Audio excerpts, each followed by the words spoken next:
So in section 1.3, you're going to be asked to find the average rate of change of several questions, and it's as simple as finding the slope between two ordered pair points. So as we do this first question, I copied this, of course, from the from the homework. So in 2020, we have sales of 199, and then in 2021, we've got sales of 202. So we are using the slope formula. So the slope formula that we've used for years and years, y sub 2 minus y sub 1 over x sub 2 minus x sub 1.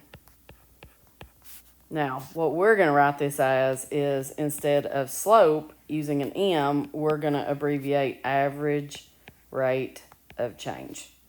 So in order to do this, we have a y2 of 202, we have a y1 of 199, and then we have the year 2021 minus the year 2020.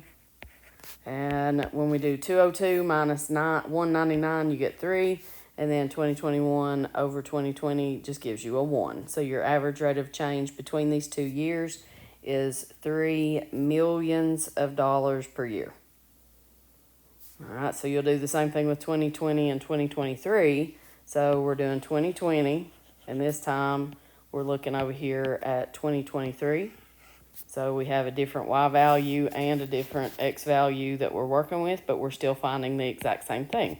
So we have average rate of change is equal to y sub 2 minus y sub 1 over x sub 2 minus x sub 1.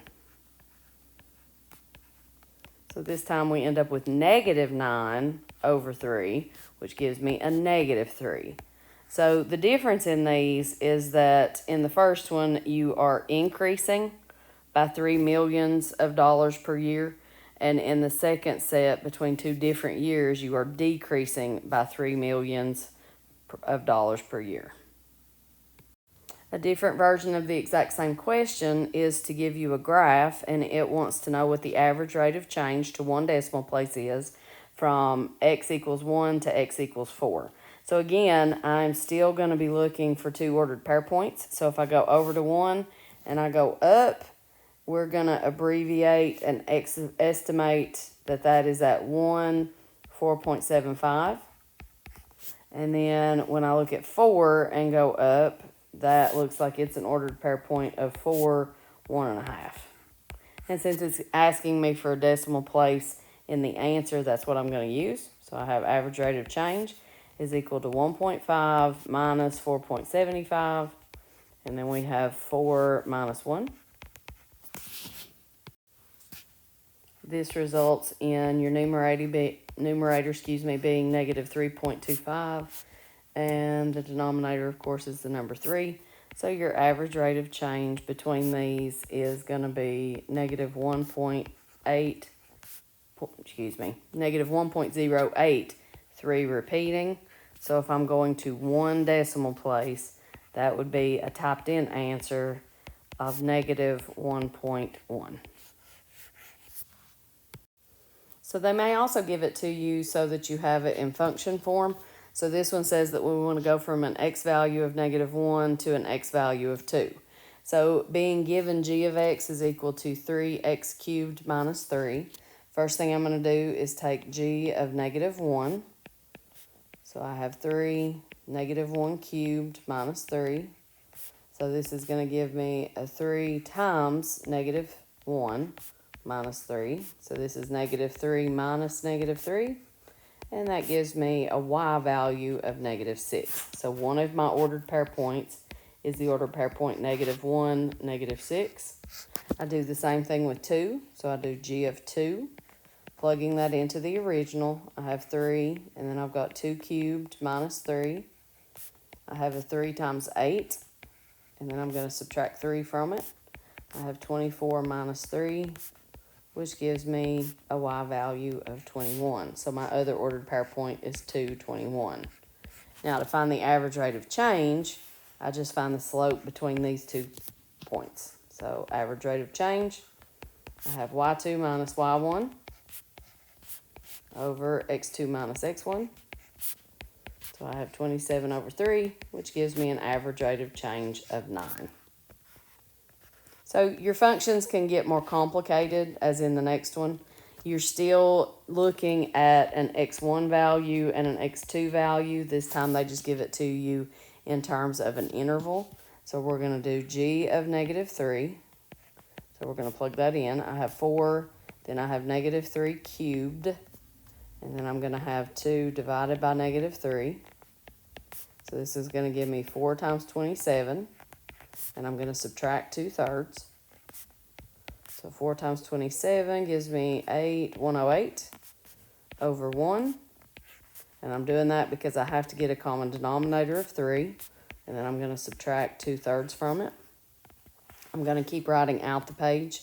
So I have 324 over 3 minus 2 over 3. So this is going to give me 322 over 3. So the first ordered pair point will be negative 3 and then 322 over 3. That's my first ordered pair point. Now for the second ordered pair point, we are going to plug in a 2. So I have g of 2. I'm going to have 4 times 2 cubed. And then we're going to add 2 over 2. So this one's going to be a little easier. I have 4 times 8. And then I know that 2 divided by 2 is just 1. So this is 32 plus 1, which gives me 33. So my other ordered pair point does not have fractions in it. It will be 2 and 33. So again, to find that average rate of change, you're going to find the slope between these two ordered pair points. So we have our average rate of change is going to be 33 minus 322 over 3. And in the denominator, we're going to have 2 minus a negative 3. So here we're going to have that's over 1, and I'm doing that because I have to get a common denominator. So I'm multiplying by 1 in the form of 3 over 3. So I have 99 over 3 minus 322 over 3, and we're going to divide that by 5. When we finish this out, the numerator allows for negative 223 divided by 3, and then this is divided by 5. So to finish this, we're going to keep the top, flip the bottom, and then change this multiplication. So I have negative 223 over 3. You flip 5 over 1, so it's 1 over 5, and then change it to multiplication. So our average rate of change for this section is negative 223 divided by 15. So another way they can do it is to give you variables in your interval. So this is x sub 1 and x sub 2 for your interval. Okay, this is not an ordered pair point. This is telling you what x's you're going to use. So again, we have to do f of 2 and we'll have to do f of b. So this answer, and it'll tell you in the directions for this, are going to have a b in the answer when you finish. So we're going to do f of 2 first. We have 6 and then 2 squared. And we're going to subtract 3. So we have 6 times 4, and we're going to subtract 3 from that product, which is 24. 24 minus 3 will give us 21. So my first ordered pair point is 2, 21. To get the other ordered pair point, we plug a b in. So if I take a b and put it in where the x is, we end up with that expression, and nothing from that is going to simplify. So the other ordered pair point is b, and then 6b squared minus 3. So again, we're going to come out here to the side, and we're going to find the slope between these 2 points, which will be our average rate of change. So we have y sub 2, and we're going to subtract from that y sub 1, and then we're going to have x sub 2 minus x sub 1. So at that point, you're ready to just simplify as much as you can. So we have 6b squared minus 24, and we're going to divide that by b minus 2. So I factor a 6 out, so I have b squared minus 4, and I'm going to divide that by b minus 2. But b squared minus 4 is a difference of perfect squares, So we have 6, and then we have b minus 2, and we have b plus 2. And since we're dividing that by b minus 2, we have that b minus 2 will cancel itself. All right, those are going to cancel out and become a 1. So those can be erased. And your final answer will be 6 times b plus 2. Now you can write it that way, or you can distribute the 6 back out, whichever you prefer. Another thing they can give you is a fraction with the original, and then you have a variable again in your interval of x's. So given f of x is equal to 1 over x plus 11, we're going to find f of 2. So this gives me 1 over 2 plus 11. So that's going to give me 1 over 13. And that will give us the ordered pair point 2 and then 1 over 13. The other one is going to be f of 2 plus h. So again, everywhere I see an x, I'm going to put in a 2 plus h. And then you still have that plus 11. So we have 1 over h plus 13. So the other ordered pair point is 2 plus h for x and 1 over h plus 13 for y. And again, we're going to take these two and find our average rate of change by finding the slope between those two ordered pair points. We have average rate of change, so we have y sub 2 minus y sub 1 over x sub 2 minus x sub 1. Now, nice things happen in your denominator because 2 minus 2 cancels out. So in the denominator, the only thing you're going to have left is the h. Now, the top is not quite so easy because we're going to have to get a common denominator. So I'm going to move the subtraction of 1 over 13 just a little bit. So minus 1 over 13. So both of these have to be multiplied by 1 to get the denominators to match. Well, the first one has an h plus 13, but the second one doesn't. So I have to multiply by h plus 13 in the bottom and the top. So I'm multiplying by the number 1. For the other one, I have the h plus 13, but I don't have a 13 by itself. So I need 13 over 13. Again, I'm multiplying by 1. So now that I've got those common denominators, I keep that denominator. So I have 13 times h plus 13. And then across the top, I do 1 times 13, gives me 13, minus 1 times h is h, and then minus 1 times 13 is negative 13. And then I still have this h in the bottom. So now I have a fraction in a fraction, so we keep it, flip it, and change it to multiplication.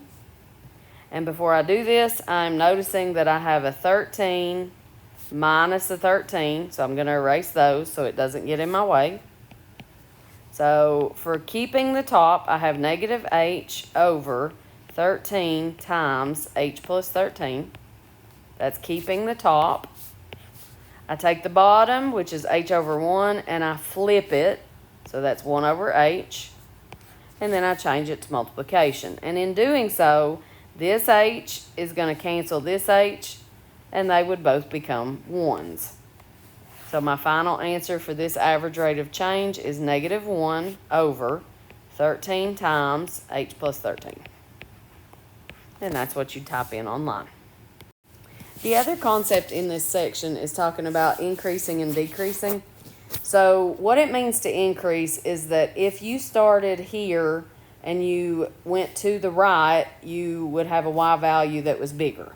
Now, the same thing happens here, but it's curved differently. So this one is concave up because it kind of looks like a spoon that's waiting to catch something. All right, and this one is concave down. Now, I don't care about concavity. That's what that's called, concavity. I just want to know if it's increasing or decreasing. So the way I like to talk about this is if we get on a roller coaster. So if my seat on the roller coaster starts right here, the very first thing I'm going to do is go up, so I'm increasing. So the same thing here. If I get in my seat here, I'm still increasing, okay? The shape of it is just a little bit different.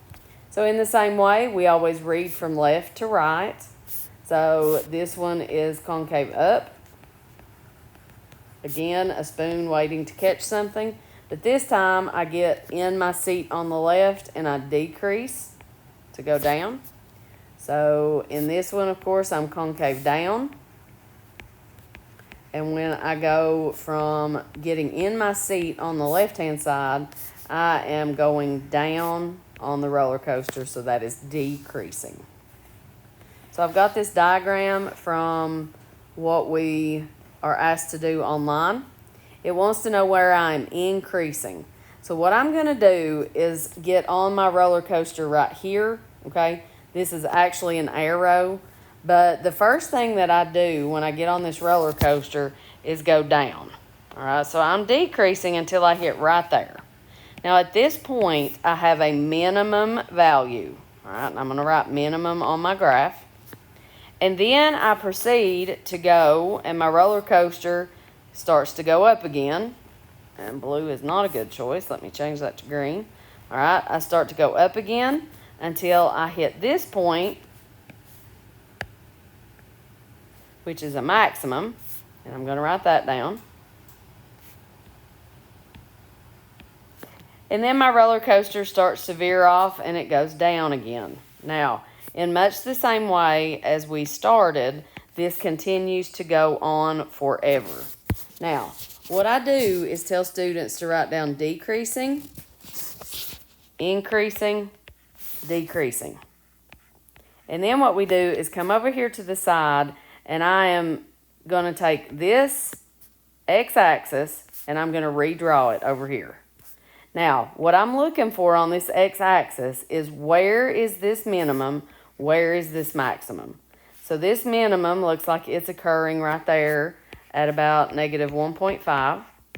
This maximum right here looks like it's occurring probably at positive 1.5. Now, if I write down decreasing, increasing, and decreasing, just like I did red, green, red, then this is going to tell me exactly the intervals that I need in order to describe where it's increasing and decreasing. So you are looking at what the y values are doing with the highlighted portions, but when you give me the interval, it is in terms of the x's. So the first red section, it is decreasing. So it is decreasing from an x value of negative infinity up to negative 1.5. Now, when you have this minimum and this maximum, I am not increasing or decreasing at those ordered pair points. So you cannot include them in the interval. So that is a parenthesis. Now, the other place that it is decreasing, so there's another section, so you do a union. And then the other section where it's decreasing is over here on the right-hand side. And that's going to decrease from positive 1.5 until it is off the page. So that will be to positive infinity over here, because this, again, is the x-axis. All right, so increasing is where I have it shaded in green. And this is going to increase from negative 1.5 up to positive 1.5. Again, I do not include those ordered pair point endpoints because I cannot be increasing or decreasing when I have a minimum or a maximum.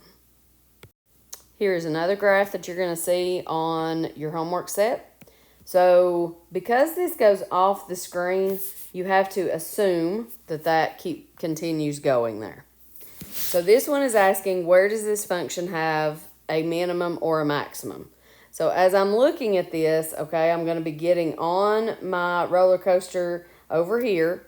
And the very first thing it's going to do, I'm going to do this in green, all right, is that it increases until it hits this point right here,